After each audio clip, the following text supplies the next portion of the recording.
Student, आज हम पढ़ेंगे फार्मास्यूटिकल मैन्युफैक्चरिंग प्लांट में production, planning, processing of sterile product. मतलब जो भी जीवाणु रहित प्रोडक्ट होता है उसकी प्रोडक्शन कैसे के लिए क्या किया जाता है, प्लानिंग कैसे की जाती है, प्रोसेसिंग कैसे की जाती है, उसके बारे में आज के टॉपिक में पढ़ेंगे। चलिए शुरू करते हैं। तो क्या क्या कंटेंट हमें पढ़ना है? क्लीनिंग ऑफ इक्विपमेंट्स की सफाई कैसे होती है, container closure, cleaning of container closure की सफाई कैसे होती है, प्रिपरेशन ऑफ सोल्यूशन और सस्पेंशन बनाने के लिए क्या किया जाता है, कैसे बनाया जाता है और क्या क्या तैयारी करनी पड़ती है। उसके बाद नेक्स्ट है फिल्ट्रेशन, फिफ्थ है filling of the product in the ampoule और वायल, और छठा है सीलिंग, और सातवां स्टरलाइजेशन, और आठवां है स्टोरेज। तो ये सारे कंटेंट आज के लेक्चर में हम पढ़ेंगे। सबसे पहले क्लीनिंग ऑफ इक्विपमेंट के बारे में पढ़ते हैं। All the equipment should be disassembled so that the internal parts can be cleaned thoroughly with a stiff brush using an effective detergent. Then through rinsing is done with distilled water. Sometimes dichromate solution is used for glassware, rubber, tubing followed by rinsing with distilled water. Cleaning of equipment में सबसे पहले हम सारे जितने equipments होते हैं, अगर वो उनकी बनावट ऐसी होती है कि वो खुल जाते हैं, मतलब असेंबल्ड हो जाते हैं, उसमें कई तरह के पार्ट्स लगते हैं, तो उनको सब हटा दिया जाता है, निकाल लिया जाता है जब भी इनको सफाई करना होता है। सारे इंटरनल पार्ट्स जब निकाल लिए जाते हैं तो उनको एक अच्छे से ब्रश से, जो मजबूत ब्रश होता है और जिसके जो रेशे होते हैं बहुत अच्छे मजबूत होते हैं और महीन जगह पर जाने वाले होते हैं, उस तरह के ब्रश को से उन सब की सफाई की जाती है। और इसके लिए डिटर्जेंट की भी मदद भी ली जाती है। डिटर्जेंट को पानी में घोल के उसको लगा कर उसको वॉश किया जाता है, मतलब सफाई की जाती है। उसके बाद लिखा है कि उसमें डिस्टिल वाटर की सहायता से उनको वॉश किया जाता है, पूरी तरह से अच्छे से साफ़ किया जाता है। और कभी कभी डाइक्रोमेट सोल्यूशन का भी उपयोग किया जाता है, विशेषकर ग्लासवेयर, रबड़ जैसे वाले इक्विपमेंट, रबड़ ट्यूब वगैरह, और उनको वॉश करने के लिए, और इसके लिए डिस्टिल वाटर की भी सहायता ली जाती है। तो हमें दो चीज़ें पता चली इक्विपमेंट क्लीनिंग करने के लिए। पहले तो डिटर्जेंट के द्वारा सफाई की जाती है, उसके बाद डिस्टिल वाटर के द्वारा उन्हें वॉश किया जाता है, धुला जाता है कई बार जब तक कि अच्छे से साफ़ नहीं हो जाते। और यदि डिटर्जेंट के द्वारा नहीं साफ़ हो रहे तब फिर उनका वहाँ पर क्या प्रयोग होगा, डाइक्रोमेट सोल्यूशन। ठीक है, डाइक्रोमेट सोल्यूशन का उपयोग किया जाता है और फिर डिस्टिल वाटर की सहायता से इनको कई बार धुल लिया जाता है। ठीक है, इस डाइक्रोमेट सोल्यूशन और ये डिटर्जेंट क्यों धुला, तब कि बहुत से इक्विपमेंट्स हैं उसमें चिकनाई वगैरह लग जाती है, कुछ पार्ट्स लग जाते हैं, डस्ट लगी रहती है, या कुछ मटेरियल जो भी बनाया जाता है वो चीज़ लगे रहते हैं, चिपके रह जाते हैं, जो कि खाली पानी से नहीं साफ़ होते। इस वजह से इन्हें डिटर्जेंट की मदद से साफ़ किया जाता है, या फिर डिस्टिल वाटर की सहायता से तो साफ़ किया ही जाता है, या और चिकनाई वगैरह हटाने के लिए क्या किया जाता है, डिटर्जेंट लगाया जाता है, या फिर डाइक्रोमेट सोल्यूशन का उपयोग किया जाता है। ठीक है, आगे देखिए हम लोग। सेकेंड है cleaning of the container and closure. बहुत से cleaning of container and closure में हम पढ़ते हैं various type of devices are available for cleaning of container of parental products. The selection is dependent upon the type of container used. Closures are agitated vigorously in hard solution of 0.5% sodium phosphate, rinsed several times with water and finally with distilled water. तो हम देखते हैं container और closure को सफाई करने के लिए क्या किया जाता है। बहुत से तरह के कंटेनर और क्लोज़र फार्मास्यूटिकल कंपनी द्वारा बनाए जाते हैं, और ख़ासकर जो पेरेंटल प्रोडक्ट के लिए बनाए जाते हैं उनकी सफाई के लिए भी ध्यान रखना पड़ता है। और इनकी जो साफ़ सफाई होती है वो डिपेंड करता है कि कंटेनर क्लोज़र किस प्रकार का है। कंटेनर क्लोजर किस प्रकार का, ये डिसाइड करने के बाद उन्हें एक 0.5% सोडियम फास्फेट के गर्म सोल्यूशन से उनको मिलाया जाता है, मिक्स किया जाता है, उन पर डाला जाता है उस एक कंटेनर क्लोजर पे, और फिर डिस्टिल वाटर की सहायता से, या पहले वाटर की सहायता से उन्हें वॉश किया जाता है, फिर डिस्टिल वाटर की सहायता से फिर से दोबारा वॉश कर लिया जाता है। तो यहाँ पे हमें समझ में आया कि कंटेनर क्लोजर को साफ़ करने के लिए पहले तो डिसाइड करना पड़ता, देखा जाता है कि कंटेनर क्लोजर किस प्रकार का है, किस तरह का, ग्लास का है कि लकड़ी के शीशे का है, कांच ग्लास का है कि स्टील का है, और किसी प्रकार दूसरे चीनी मिट्टी के पदार्थ का है। तो ये सब ध्यान रखना पड़ता है, उसी हिसाब से फिर इसकी साफ़ सफाई होती है। और सामान्यतः 0.5% सोडियम फॉस्फेट के गर्म सोल्यूशन के साथ इनको भिगोया जाता है, इनको उन पर लगाया जाता है और उसके बाद पानी से धुला जाता है और फिर लास्ट में डिस्टिल वाटर से साफ़ कर दिया जाता है। डिस्टिल वाटर और वाटर से कई बार इन्हें साफ़ किया जाता है जिससे अच्छे से साफ़ हो जाते हैं, तो कोई भी पार्टिकल ना लगा हो, कोई भी रसायन ना लगा हो सोडियम फॉस्फेट का। ठीक है, ये खाली वॉश करने के लिए उपयोग किया जाता है। नेक्स्ट स्लाइड देखते हैं हम लोग, प्रिपरेशन ऑफ सोल्यूशन और suspension. The product to be prepared may be in the form of an aqueous solution और ऑयली सोल्यूशन और suspension. Various ingredients of formulation are collected at one place where compounding is to be done. It should be kept in mind that solution must be prepared under aseptic condition. Solution और suspension को जब भी prepare किया जाता है तो उनको पहले एक्वस सोल्यूशन के फॉर्म में या ऑयली सोल्यूशन के फॉर्म में या सस्पेंशन के फॉर्म में बनाया जाता है, और इसके लिए बहुत सारे इंग्रेडिएंट इकट्ठा किए जाते हैं एक जगह और फिर उसको कंपाउंडिंग की जाती है, उनको मिक्स किया जाता है और फिर जो भी रिक्वायरमेंट होता है एक्वस सोल्यूशन, ऑयली सोल्यूशन या सस्पेंशन के फॉर्म में बना दिया जाता है। और यह जो प्रिपरेशन होती है, सोल्यूशन सस्पेंशन बनाने की जो प्रिपरेशन होती है वो एसेप्टिक कंडीशन के अंतर्गत ही आती है। तो एसेप्टिक कंडीशन के अंतर्गत ही इनको कंपाउंडिंग या इनको प्रिपरेशन किया जाता है। एसेप्टिक कंडीशन ऐसी कंडीशन होती है, ऐसा व्यवस्था होती है जहाँ पर कोई भी जीवाणु उपस्थित नहीं होता है और वहाँ पर यूवी लाइट के माध्यम से उस एरिया को सैनिटाइज किया जाता है। एसेप्टिक कैबिनेट भी यूज किया जाता है जब छोटे स्केल पर प्रिपरेशन करना होता है, तब एसेप्टिक कैबिनेट का उपयोग करते हैं जिसके अंदर हाथ डाल के उसमें परफॉर्म किया जाता है और एसेप्टिक कैबिनेट के अंदर यूवी लाइट भी होती है।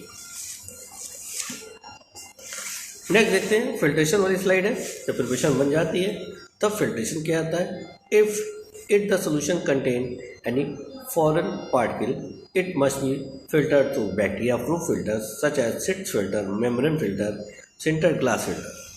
Membrane filters are made up of a variety of polymers like cellulose, esters, polyvinylidene, fluoride, etc. Membrane filters can be easily sterilized by autoclaving or steaming. They are very effective, non-reactive and disposable. जब preparation solution या suspension बन जाता है तो अगर इसमें यदि कोई फॉरेन पार्टिकल होता है, कोई अलग सा पार्टिकल दिखाई पड़ता रहता है तो उसको फिर छान लिया जाता है। किस तरह से फिल्टर कर लिया जाता है? बहुत सारे फिल्टर्स होते हैं जो स्टेराइल प्रोडक्ट के लिए ही उपयोग किए जाते हैं, जैसे कि बैक्टीरिया प्रूफ फिल्टर है, सिट्स फिल्टर है, मेम्ब्रेन फिल्टर्स हैं और सिंटर ग्लास फिल्टर आते हैं। मेम्ब्रेन फिल्टर भी उपयोग किया जाता है और ये वैरायटी पॉलीमर से बना होता है, जैसे कि सेलुलोज है, एस्टर्स है, पॉलीविनाइलिडीन, फ्लोराइड जैसे पदार्थों से मेम्ब्रेन फिल्टर बना होता है।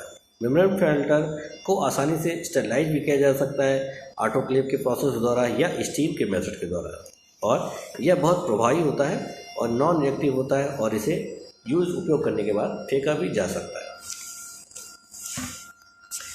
आगे देखते हैं, नेक्स्ट स्लाइड है हमारी, filling of the product in ampoules और वायल्स।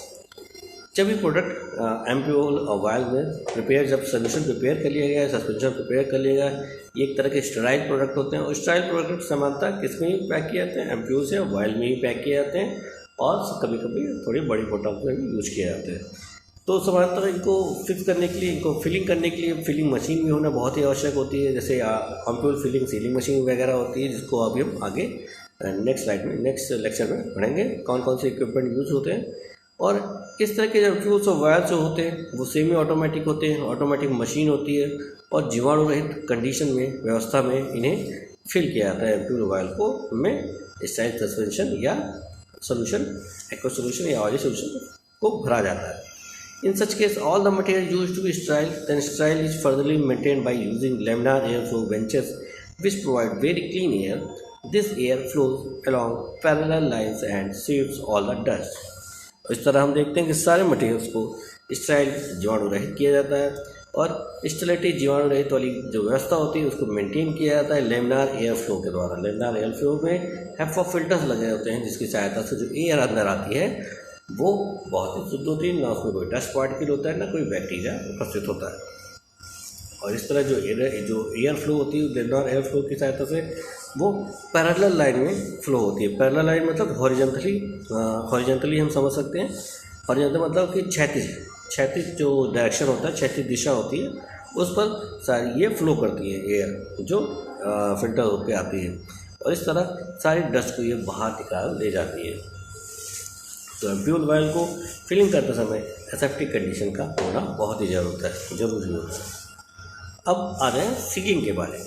सीलिंग, जब एम्प्यूल वाल्व फेल हो गया होता है तो उनको सील करना भी बहुत ज़रूरी होता है।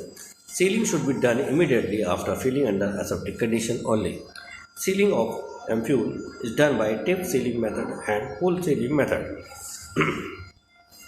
जब भी एम्प्यूल वाल्व को सील किया जाता है तो सील तभी कर लिया जाता है जब उसमें एम्प्यूल को भर दिया जाता है, या एम्प्यूल वाल्व को जैसे ही भरा जाता है उसके बाद तुरंत ही उन्हें सील कर दिया जाता है उसी कंडीशन में, जिसे कहते हैं एसेप्टिक कंडीशन में, ताकि कोई भी जीवाणु का संक्रमण ना हो पाए।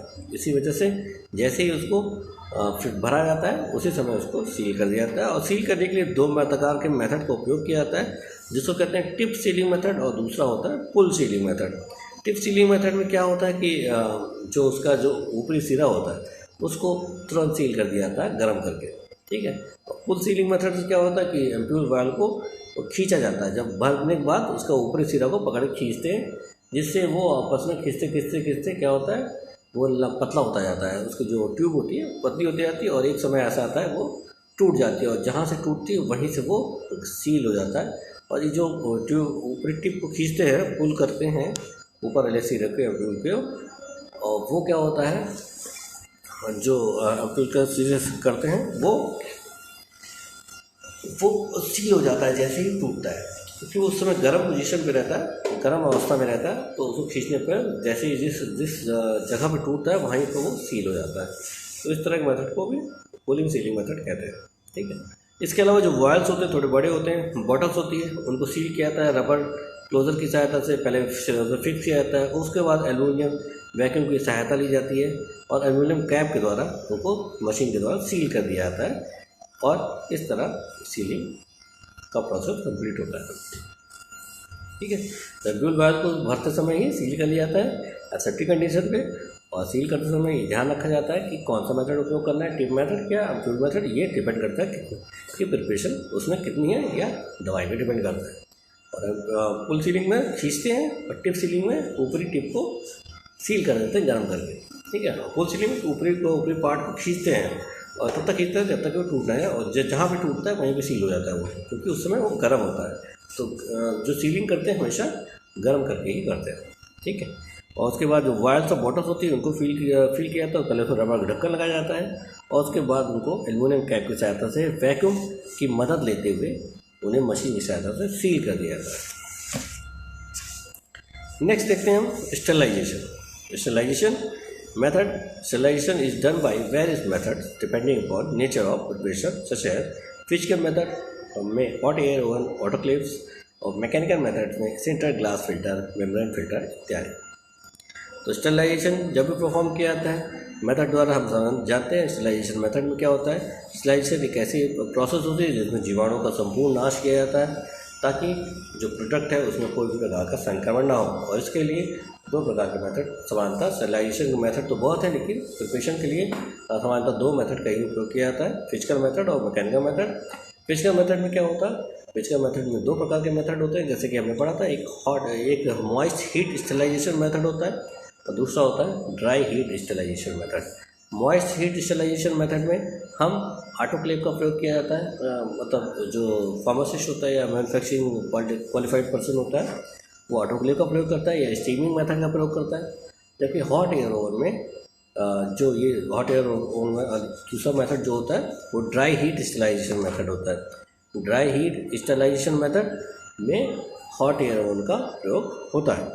तो ये दो प्रकार के मेथड हैं जो फिजिकल मेथड के अंदर आते हैं। इसके अलावा रेडिएशन मेथड का भी उपयोग किया जाता है, लेकिन रेडिएशन मेथड कम उपयोग किया जाता है प्रिपरेशन के रूप में, ठीक है। तो फिजिकल मेथड में तो कई होते हैं, लेकिन दो प्रकार के मेथड ही प्रयोग किए जाते हैं, और dry moist heat sterilization method जिसमें ऑटोक्लेव का उपयोग होता है, और ड्राई हीट स्टरलाइजेशन मेथड जिसमें हॉट एयर ओवन का उपयोग होता है। ठीक है। इसी तरह मैकेनिकल मेथड में देखते हैं, मैकेनिकल मेथड में वही फिल्टर का यूज किया जाता है। मैकेनिकल मेथड में फिल्ट्रेशन का उपयोग किया जाता है। फिल्ट्रेशन ऐसे फिल्टर मीडिया का उपयोग किया जाता है जिसकी माइक्रो पोर साइज होती है, मतलब उसकी साइज बहुत ही महीन होती है, बैक्टीरिया से भी महीन आकार के छिद्र होते हैं, ठीक है।